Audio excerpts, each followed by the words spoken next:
今日，庄某寿辰，承蒙各位大人赏脸前来贺寿，我敬各位大人一杯。恭祝侯爷年年有今日，岁岁有今朝。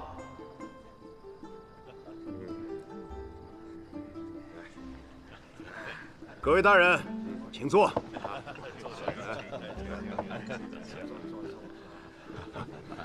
是，你看，谁家人？侯爷为何面带忧色呀？今日是侯府的好日子。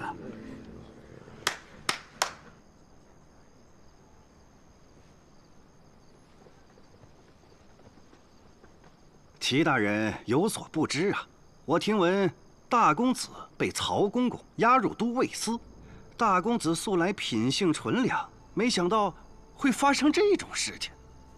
本侯自然相信知府是清白的，可他被曹敬贤扣押越久，本侯越是担心呢。这都尉司是什么地方？再清白的人进去，也要屈打成招。侯爷，此事应该上书朝廷了。庄氏先祖有从龙之功，世代为大雍征战沙场，皇上不会坐视不理的。如今曹敬贤待圣上批红，手握大权，奏本递上去，也会到他手里。难道要本侯直接进宫面圣？诸位大人，都是看着知府长大的，如今知府有难，各位应该不会袖手旁观吧？自然不会，侯爷的事就是我们的事。侯爷，依在下看，此事说不定是误会一场呢。侯爷不如直接去找曹公公，把事情说清楚。吕大人糊涂啊！曹公公行事嚣张，早就不顾及侯爷的颜面，如今服软，只会令他气焰更盛。何况知府是工部侍郎，他私扣朝廷命官，拒不放人，本就是有错在先。侯爷岂有矮下身段向他低头认错的道理？不，在下绝无此意。向曹敬贤低头的人还不够多吗？如果本侯没记错的话，以前吕大人也得罪过曹公公吧？时至今日，将的品质升回来了吗？吕大人过去是侍郎吧？你登门求饶，给曹公公使了多少银两，却还被贬为吏部郎中一职，这么快就忘了？在座各位，你们吃了多少曹敬贤的亏，受了多少都尉司的苦，难道就不想出口恶气吗？这曹敬贤横行霸道，罪大恶极。难道我大雍的江山就要毁在这佞臣之手吗？我绝不与这奸臣同流合污。我也是。侯爷，请讲，我们要怎么做？好，庄善在。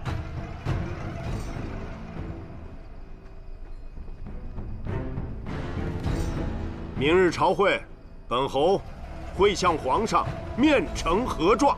在座各位大人，要为大雍出一份力，随本侯一起弹劾曹敬贤。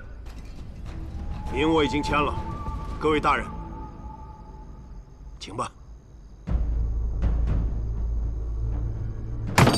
我本就是督察院的副都御史，我先来。我也来。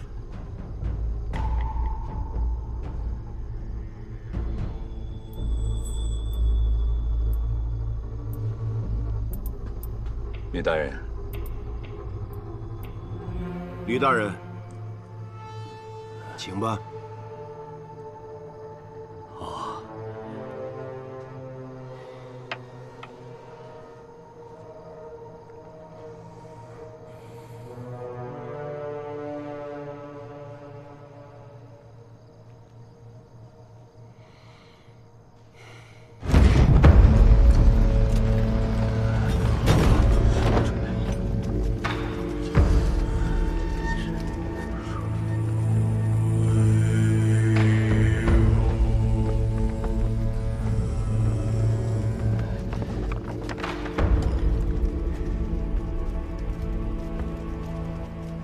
侯爷大宴宾客，怎么也不请咱家呀？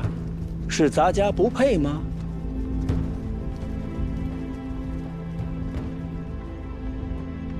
曹公公，你怎么来了？来给侯爷贺寿啊！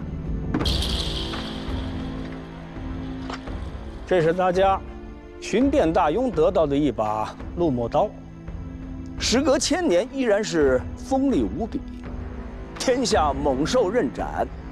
侯爷不把咱家当朋友，咱家心里却是一直惦记着侯爷。想当年，咱们也是共患难过的。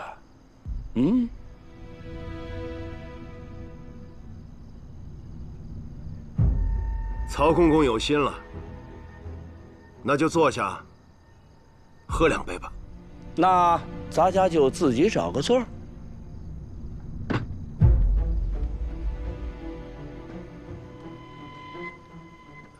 侯爷宴请众官，不单单是为了贺寿吧？是不是，吕大人？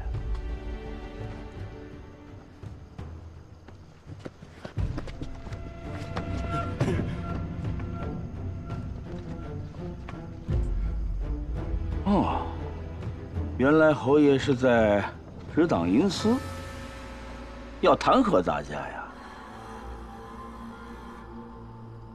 这字里行间把咱家写得那么坏啊，咱家真的好冤呐！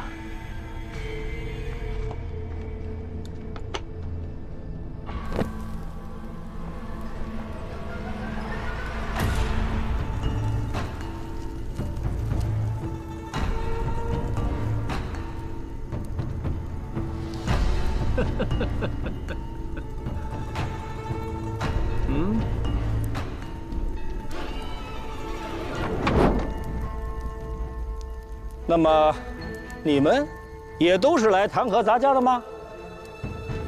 时候不早了，下官忽然想起来家中还有老母没人照顾，下官先告辞了。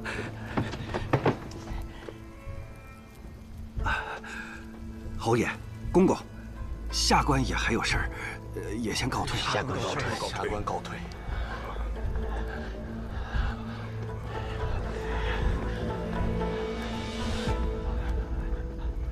我看你们今天谁敢走！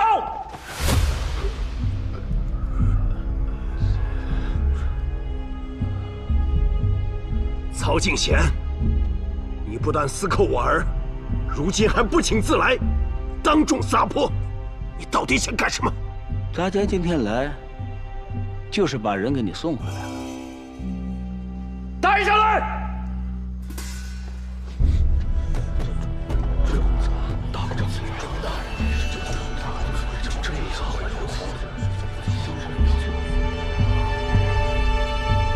知府，知府！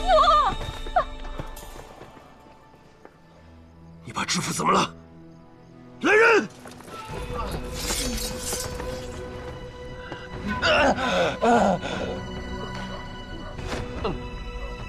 咱家把他的双膝给剜掉了。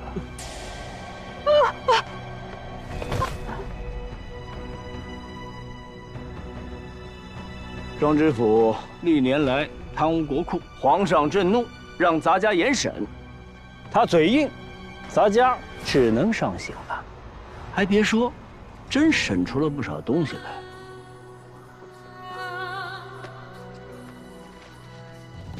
这些都是庄知府亲自认罪画押的，白纸黑字，写得清清楚楚。不过，还不止这些。知府啊，咱家是看着你入工部做官的，贪这么多钱，你没这么大的胆。告诉咱家，是不是你爹在背后给你拿主意啊？他是要招兵买马，还是要铸剑造假呀？住口！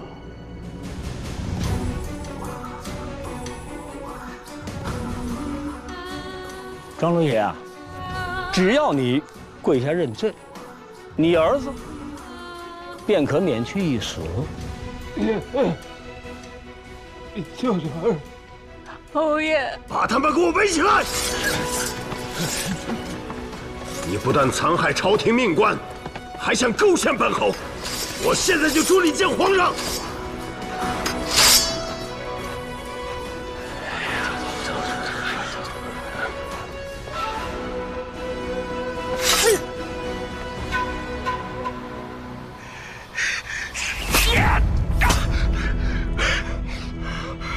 林天侯，你竟敢杀我！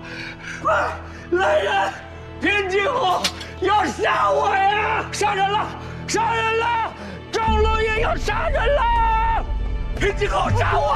杀人了！杀人了！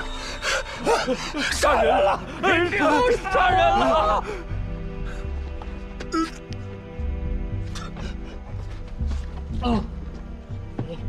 孩子，受苦了，怎么会这样呢？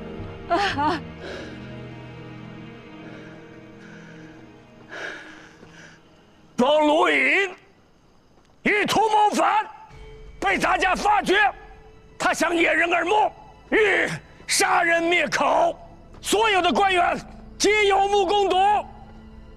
明日，这件事情就会传遍整个京城，传到皇上的耳朵里。庄卢隐，你想好了，怎么跟皇上解释啊？啊？曹敬贤，你他娘的够阴险！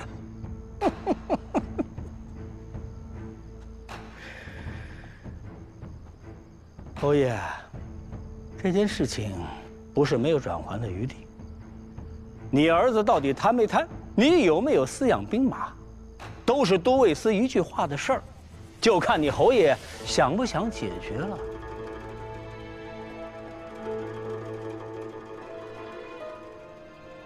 只要你把鬼玺交出来，今天晚上的事儿，大家在皇上面前都可以把它圆回来。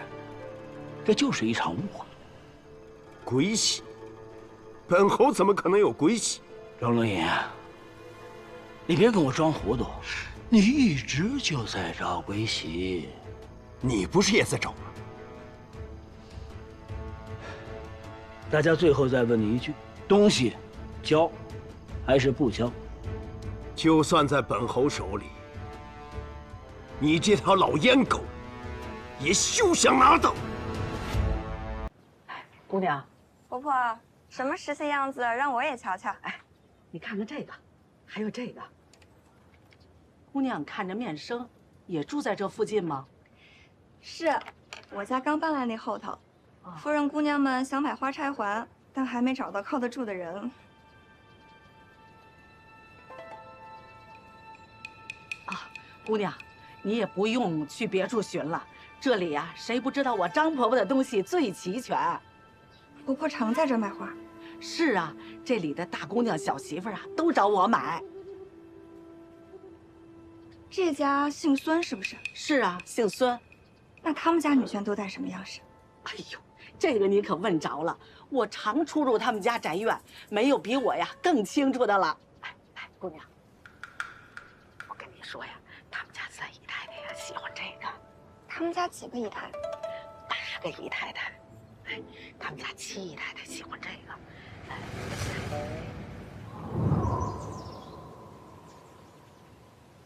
所以，你是自己让迎春姑娘去探探姓孙的底细？她要是不自己亲眼看到、亲耳听到，我一个局外人说什么都没有用。要论聪明啊，迎春是不下于我的，只是她没有机会读书，但是她自有决断。我怎么听着像是你在自夸呢？我就是在自夸。那照你说的，是那个人吃着碗里看着锅里，还想着与秦姑娘勾搭。秦妹妹虽然看着跟个巨嘴葫芦似的，其实是个明白人，只不过呢，她没有迎春那么倔强要强。要是那姓孙的再来找她，我同她好好说上几句，她会听劝的。哎，缠在一起了。算了，缠一起缠一起呗，让他们一起飞去吧。好你个王孙公子，不懂得落魄人家家计艰难，说搅就搅了，那下次放什么呀？下次下次我给你画2个，只要你不嫌我画的丑就行了。难怪四叔他们喜欢放风筝。你四叔是个有趣的人，难怪四婶对他情深意重的，不像我这般无趣。你无趣的很好啊，像你生的这么俊俏，要是再有趣一些，那为你驻足的人太多了，我可抢不过来。我怕我真的太无趣的话，你就不会为我驻足了。那就不要多一分，也不要少一分，像现在这样我一个人喜欢就足够了。还不帮忙啊？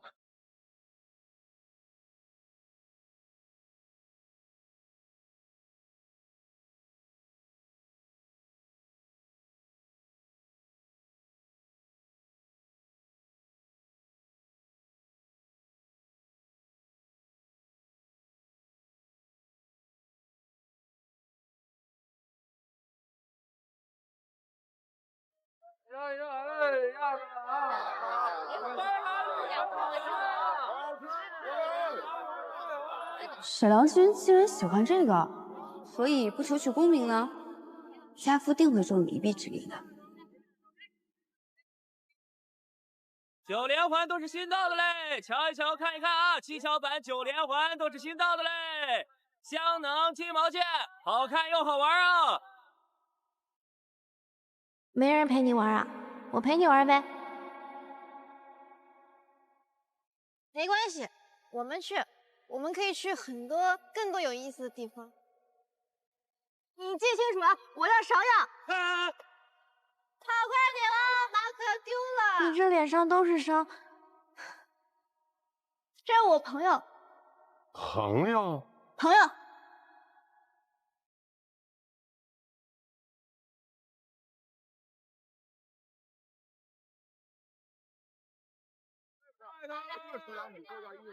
哎，姑娘随便看啊，来看看啊，桂花酿、荔枝酿，哎。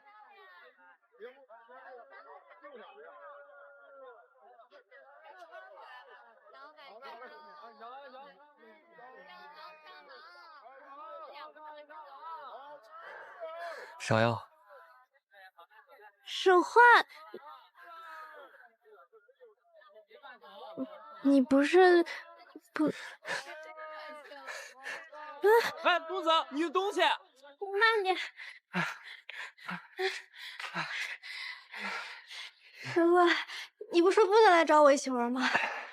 芍药，我有话想跟你说。啊，你说。你在我的心里，跟他们所有人都不一样。他们跟我一起玩，要么就是为了我的家世，要么就是为了我的钱，有的干脆只是为了消磨时间。他们跟谁都一样的，哪怕是我的爹娘，他们宠爱我，也只是因为我是他们的儿子，可以供他们宠爱而已。而在你的眼里，我就只是我。你就是你啊，那么聪明。这么厉害的你，芍药，在这个世上，只有你是真心这么觉得的。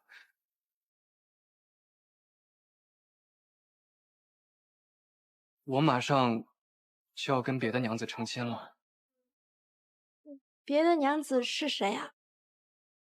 我可以跟她一起玩的。她可不会愿意的。我成亲了之后。我们就再也不能一起玩了。啊，不能，那不能不成亲吗？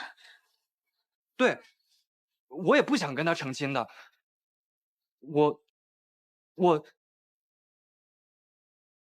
哎，芍药，我想了很多天，我觉得我应该是对你有情。有什么情？有情啊！什么有情？啊，有情就是我想天天跟你在一起。要是没有你的话，我这一天都不知道怎么过了。啊，我也是。啊，原来这就是有情。那我对你也有情。真的？嗯。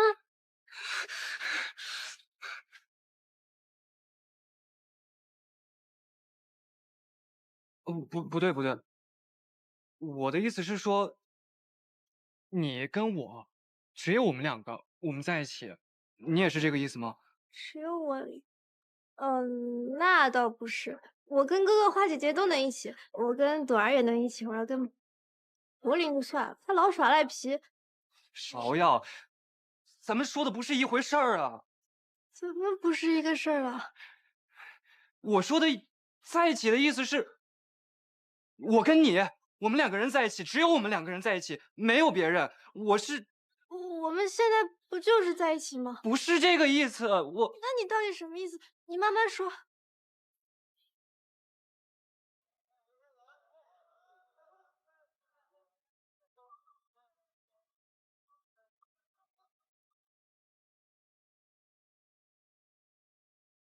芍药，我觉得我们可能只能到这儿了。到这里，再见。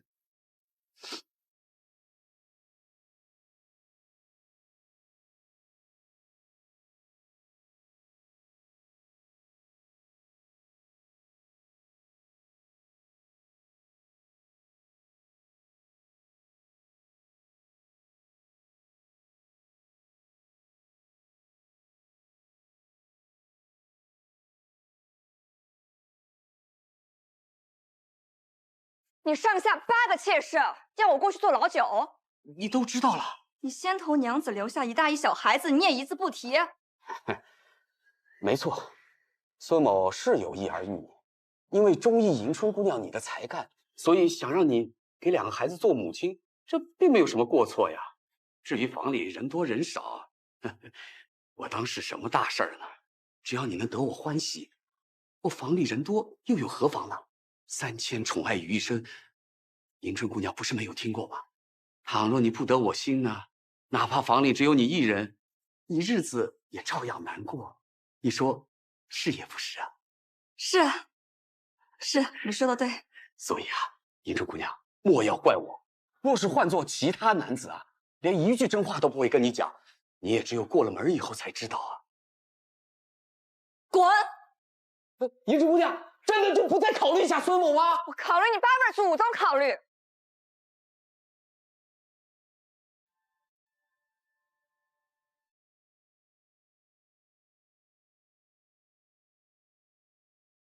姑娘，怎么说？这人嘴里没一句实话。我假装去买茶叶，去了他3间铺子，那管理的是一团乱麻，账面上不止亏空了多少。我还去了他皇都的宅子，问了内宅的情形。姑娘，你的心意我已经明白了，谢谢你。咱们迎春的心窍可总算是回来了。像这样的人，谁愿意同他做生意啊？就是，咱一个子儿也别给他赚。走，对账去。好。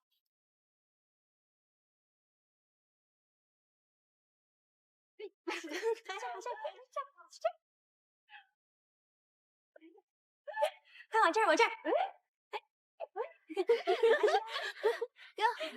御苑重笔，敢这里胡闹？谁教你们的规矩啊？奴婢该死，奴婢再也不敢了。把剑子还给他们吧。赶上这么好的春色，我要是他们这个年纪，我也提。走吧。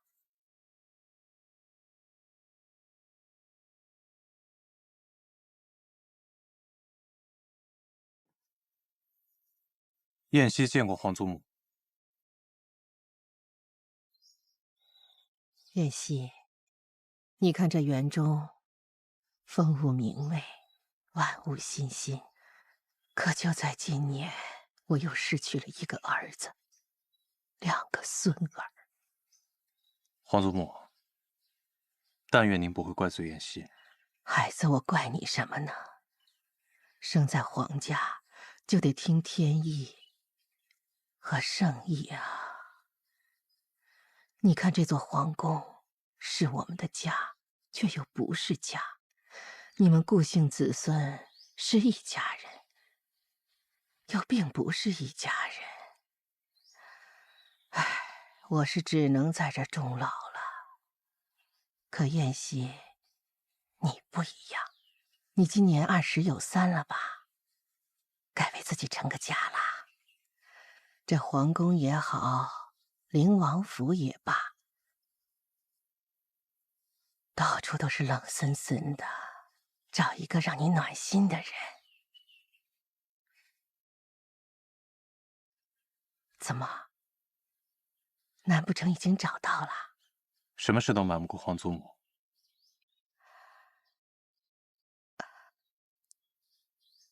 这是我当年入宫时母亲送给我的嫁妆，如今把它交给你。你若选中了哪家的女儿，你就送给她，做个定礼吧。谢皇祖母。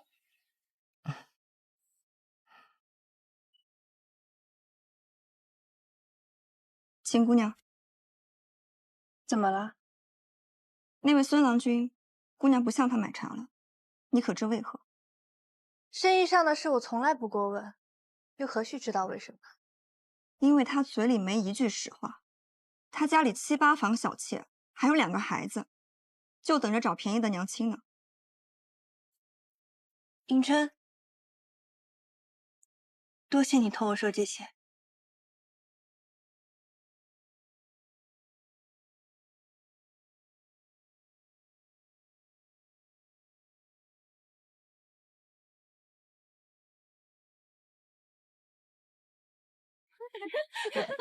再红一个嘛！哎，怎么这么些我都没进啊？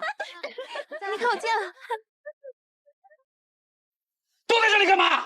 没个省心的！哟，这是谁惹官人生气？滚！都给我滚！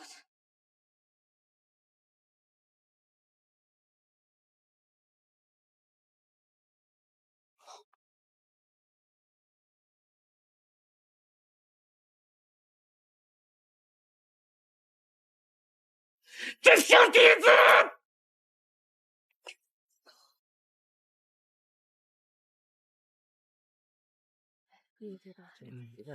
应该快了吧？慢点跑，来，出来了！哎，慢点，你过来，往那边走。你在？怎么了？不哭不哭，小郎君。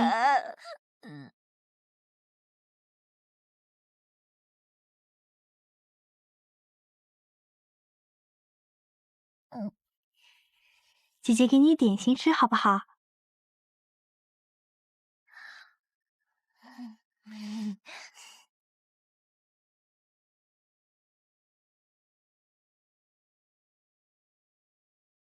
好吃吗？好吃。下次姐姐再给你买好不好？好，谢谢姐姐。老爷，这好吃吗，心儿？好吃。秦姑娘，爹爹，哎，孙郎君，没想到世上竟有这般缘分，你竟然是心儿的父亲，是你送她回来的？怪不得我一见心儿就觉得这般投缘，非要我送她回家才不哭呢。心儿，快谢谢姐姐。谢谢姐姐。心儿真乖。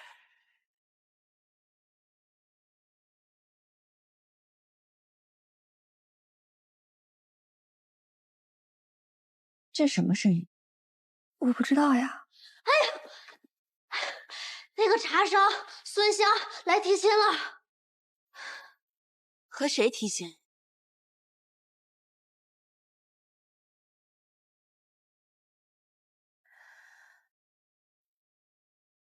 迎春说的那些，我原先还不敢十分信，又找人打探了一番，竟是分毫不差。你这又是何苦呢？晴儿，咱们家现在不是揭不开锅的时候，你真的没有必要去淌孙家的浑水。母亲，你们不必担心，他有几个孩儿，几个房里人，我并不在乎。我过去了，贤惠持家，善待孩儿，他总不会待我不好的。三婶、桂姐，我和秦妹妹说几句。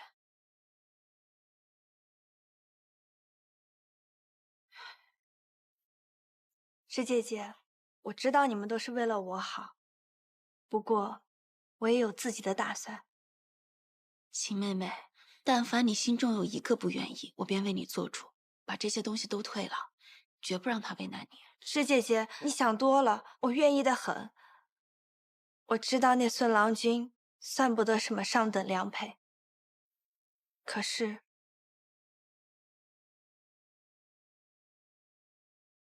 我又是什么样子的人呢？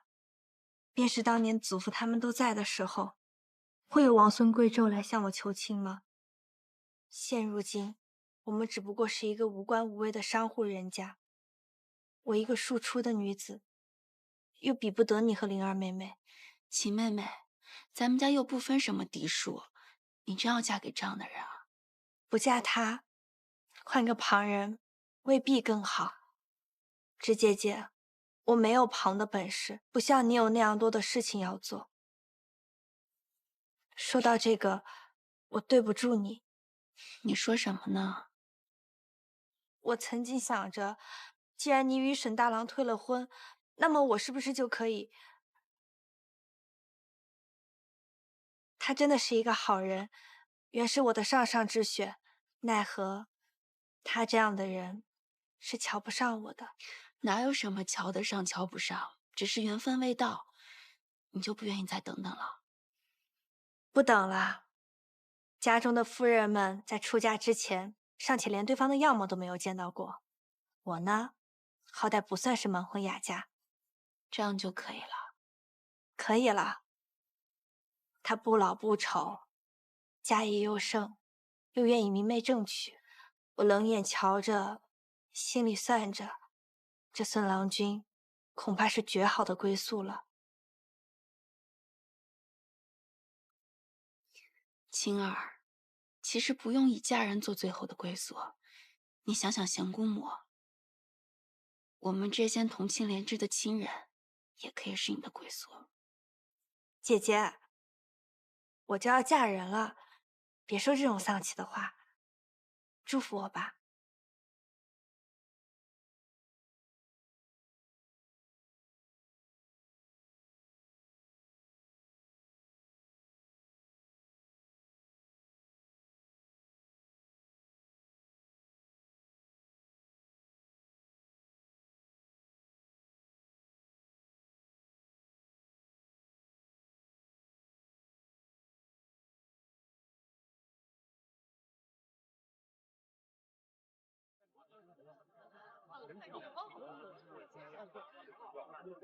大家都是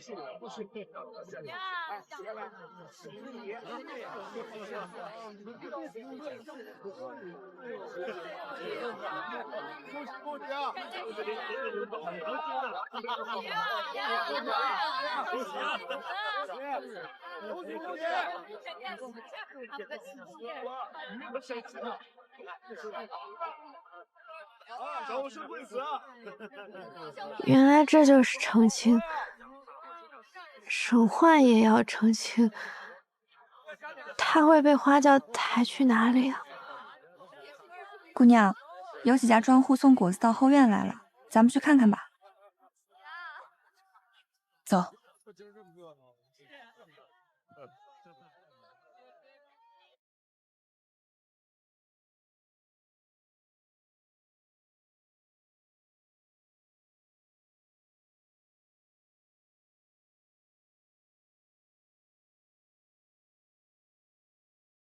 可数明白了？刚数一半，可一见你我全忘了。你怎么来了？我来看看你操办喜事的本领，但是太忙，来迟了。办得怎么样？好像有点问题啊。那你说说哪儿有问题？因为人们通常是先嫁姐姐，再嫁妹妹的。就你嘴皮。花珍，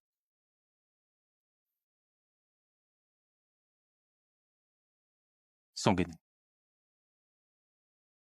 你这是把我给你的月钱一并还回来了？这几个月的呢，恐怕不够，下半辈子都给你了。哪儿来的？长辈送的，一份心意。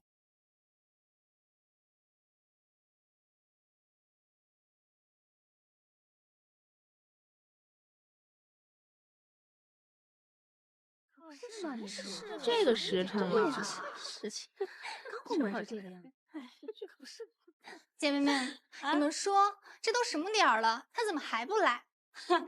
我说咱们这位新夫人倒是厉害哈，这都日晒3竿了，还没起来呢。就是，就说花家如今不行了，可原先也是堂堂相府，怎么会有这等规矩呀？姐姐们恐怕还不知道，这位新夫人其实也是庶出。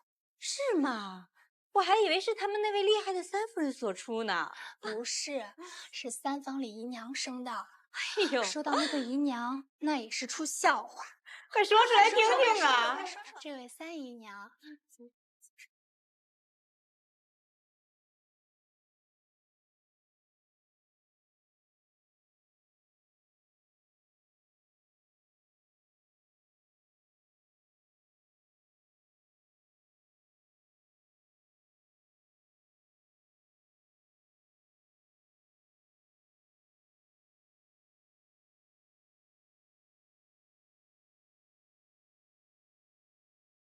夫人万福。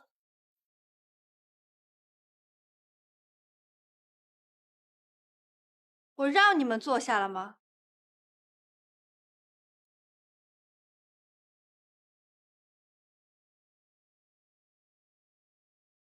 你们的生气，官人如今都教我收着。今日一早，我已看过了。原来姐姐是为了看这个呀，我们还当姐姐是因为什么晚起的。以后我说话时不许插嘴。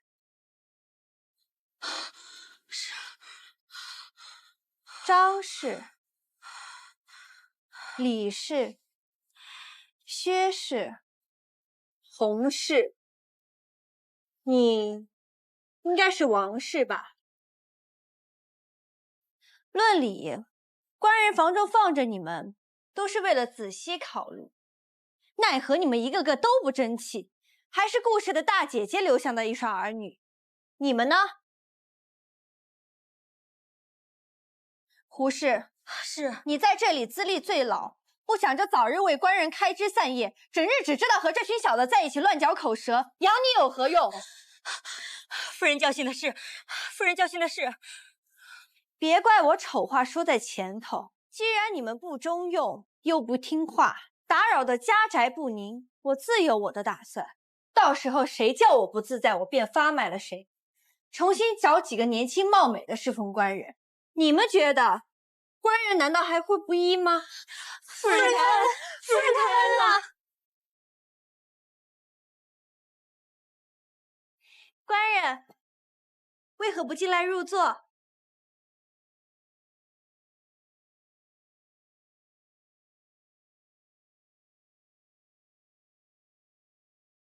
快，还有这儿，把那个地方再弄一弄。哦，大嫂，这福东3日之前刚回过门，眼下花琴又要回门了。这是高兴的事儿，你为何叹气呀？二嫂，你怎会知道我的心酸呢？你有没有养过女儿？我是在想，不日将来，芷儿跟蓉儿，你也真是的。来了吗？夫人，宫里来人了。宫里，怎么了？夫人们别急，说是咱们家点心名声太响亮了，连太后尝了都赞不绝口，所以想让咱们家主事着带着点心进贡一叙。哎呦，好事儿，好事儿！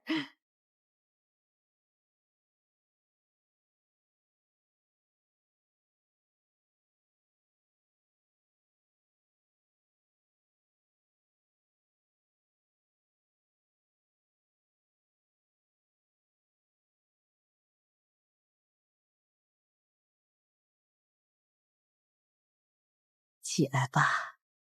谢太后。上回见你，还是那般伤心的时候。这人老了，时常想一出是一出。陈启吃了你们家的梅饼，卓人宣你进宫，可等你到我跟前来，这都过午了。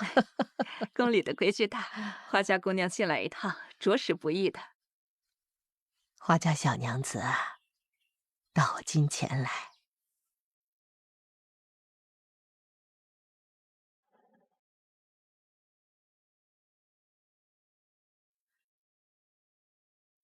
这镯子是燕西给你的。是。他是什么人，想必你也都知道了。真好啊！年轻的时候，就是什么都不怕。阿婉在时，他也会这般风风火火，来去自在。那个时候，我们曾经有个约定，我们只谈闺中风月，只当我们从未嫁人为人妇，从未生儿育女，只当我们始终停留在17岁，所以直到他离世，我都从来没想过见见他的儿孙。你听我这么说，你一点都不惊讶，想必你是读过我们的信了。是，祖母在时时常叫我读信，那些信我都抄写过。哎呀，真叫人不好意思。我与你祖母初见之年，正是我因为婚姻之事而烦闷呢。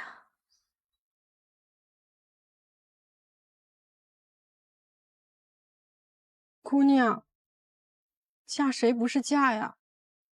何况殿下他……你不许提他。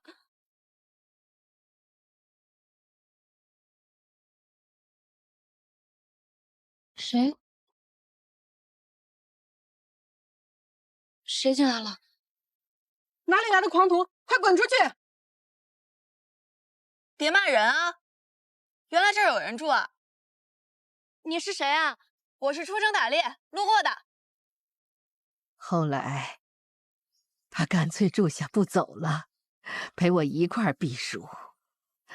我平生第一次骑上马，尽管那个时候我还不敢控缰。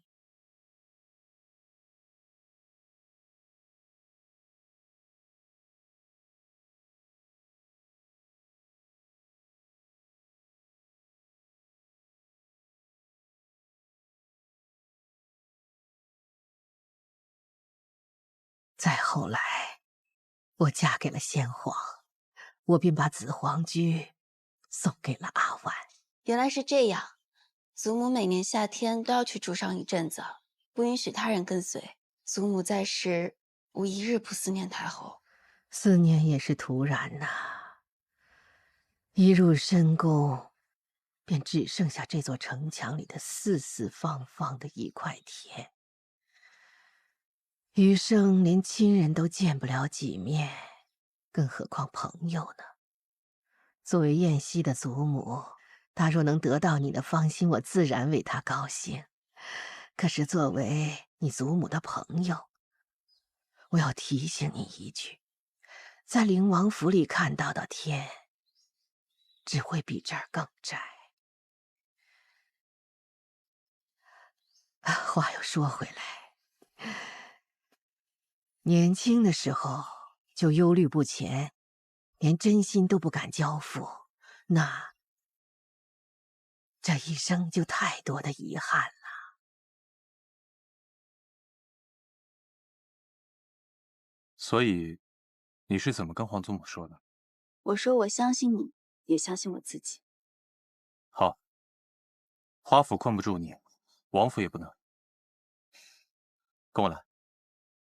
我们相对对着走，曾错过的烟与酒，被命运的手摆弄了太久，黄昏是太阳给月的温柔。说来也巧，这酒当初是我挖的，兜兜转转，又回到我手里了。如今该物归原主了。原来都被你赎回去了，我当时还颇有遗憾。不要遗憾，你失去的那些，最终都会回到你身边来的。如今还在灵王的校期之内，就算有皇祖母替我主事，官家也不会答应的，只能再等一等。我不着急，也不怕等，3年后说不定祖父他们都回来了。只是要把这些酒带回去，我又要撒个谎。这不是你最擅长的吗？哪次你不是张口就来？哪次没把我骗得团团转？谁把谁骗得团团转？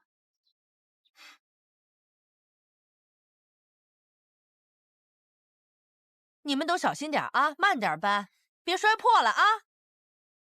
哎呀，小心点儿。如今手头宽裕了一些，我就想着四叔的心血也不能流露在外，赶早就去给赎了回来。侄儿有心了。这酒啊，要等到出阁的时候才能用呢。我想咱家又要添一桩喜事喽。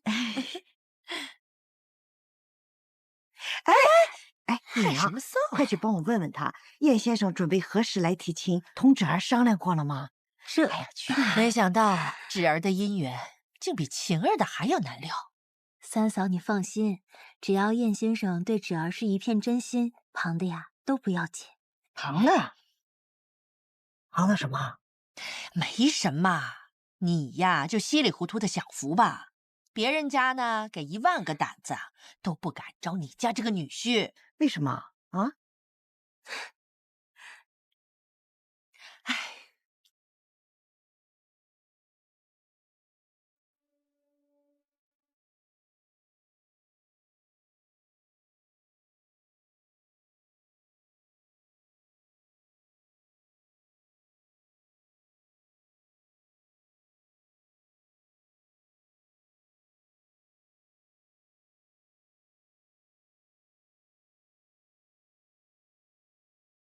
你这画的啥呀？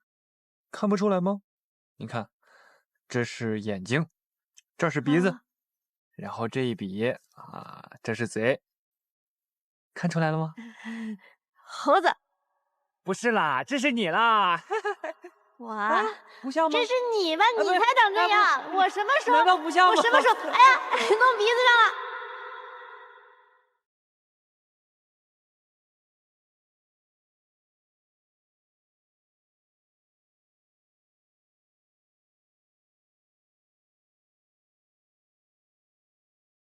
芍药，你怎么独自一个人在这儿？花姐姐，人是都要成亲的吗？成亲了就见不到了，那成亲是好事还是坏事？是好是坏，因人而异吧。这一时半会也看不出来，只能说成亲是件大事。大事。从前我也觉得成亲不是一件大事，无论如何我做自己便好了。但现在看来好像不是这样的。若选对了人还好，要是选错了人啊，日子可就难挨了。是有多难挨呢？芍药，你怎么了？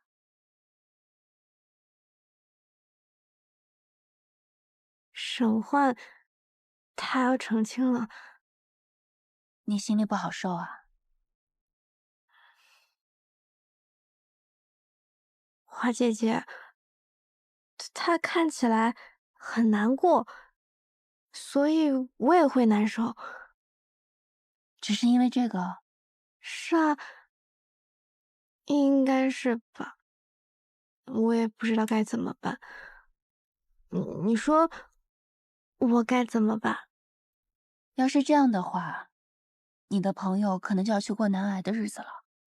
你可以送他一些礼物做纪念啊。以前你晴姐姐出嫁的时候，我们也给她送了礼物。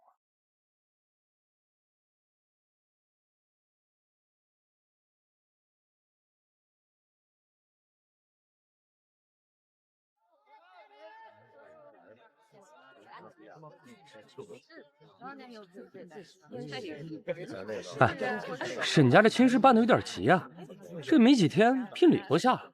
你看，这下聘礼的车都来了。人家要娶的可是曹院贾家的姑娘，你换我，我也急啊。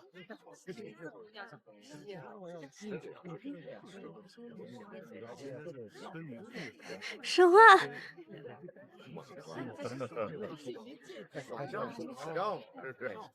沈焕，沈焕。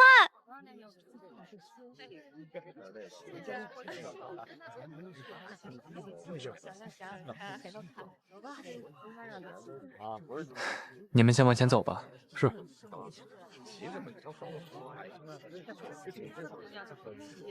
芍药，啊，这个还给你。你不要了？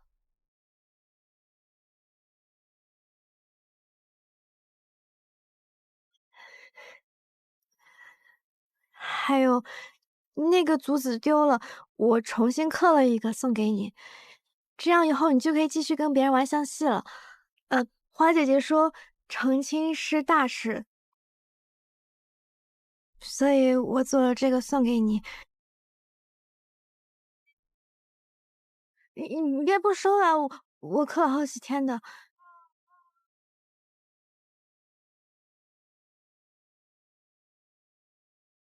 谢谢你。再见。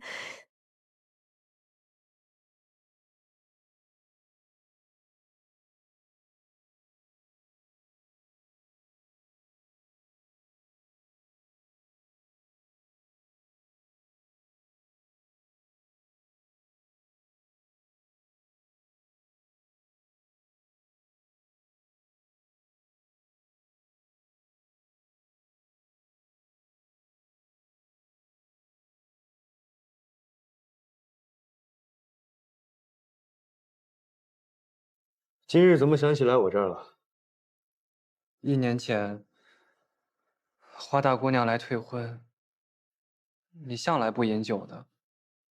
那一天，是你第一次喝醉。好端端的提这事干嘛？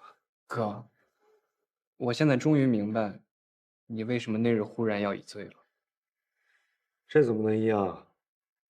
我是被退亲，你可是要去结亲的。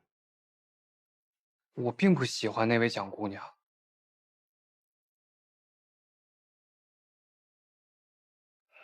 怎么说呢？其实我定亲之时还不认得花大姑娘，我也不晓得自己会不会喜欢她。所以，将来或许你会喜欢上蒋姑娘，说不准的。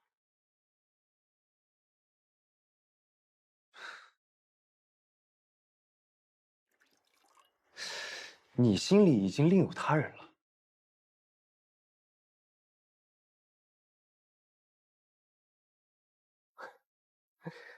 好，我且不问你他是谁，我只想问你，他心里有你吗？那即便没有我，我就可以抛弃自己的心意，转投他人了吗？